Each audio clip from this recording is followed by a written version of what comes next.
je m'appelle Auréliane, je suis co-directrice artistique et générale du Théâtre de l'Olympie. Moi c'est Marie, puis j'ai cofondé le Théâtre de l'Olympie avec Auréliane.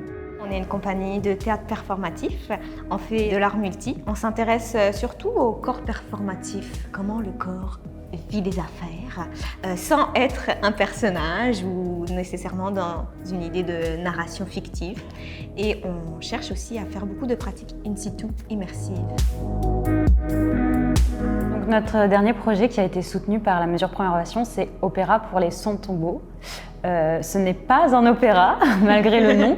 C'est un projet immersif multidisciplinaire qui traite de la question de la transmission transgénérationnelle de la violence de guerre et de génocide. Donc beaucoup de mots pour juste dire quand on est descendante de génocide, d'exil, de guerre, qu'est-ce qu'on fait avec ces héritages-là. Fait qu'Opéra pour les 100 tombeaux a été divisé en deux phases, une phase plus de recherche, de création, puis une phase de diffusion au mois multi, donc de présentation devant public. La première phase de recherche nous a permis de louer un espace, une boîte noire, puis de faire les tests avec tous les artistes impliqués dans le projet, puis d'essayer concrètement ça ressemble à quoi ce spectacle-là, c'est quoi les images qu'on voit, les tableaux. Et à la fin de cette étape de recherche-création, on avait quand même une bonne structure, une idée du squelette. Fait que pour la diffusion au mois multi, on a été donc diffusé à la Charpente des Fauves, puis le fait d'avoir été soutenu par Première Ovation, ça nous a permis de remettre des journées de travail avant la diffusion.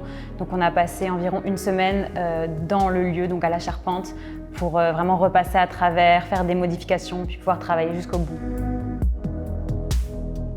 Première Ovation, ça a tout permis en fait, de l'idéation à la diffusion. Donc ça a permis là, de couvrir une bonne partie des cachets de nos artistes. On espère beaucoup diffuser Opéra pour les 100 tombeaux ailleurs. C'est quelque chose sur lequel on travaille. On se lance aussi dans une nouvelle création, une adaptation d'un essai qui s'appelle Féminicide, une histoire mondiale, qui s'intéresse au féminicide depuis la chasse aux sorcières jusqu'à nos jours, puis qui explique un peu pourquoi les féminicides sont un enjeu systémique en fait. Pour cette création, on va aussi, dans l'année qui vient, opérer des activités de médiation culturelle dans des centres de femmes, fait que venir vraiment de se nourrir de l'expérience des femmes pour notre prochaine création.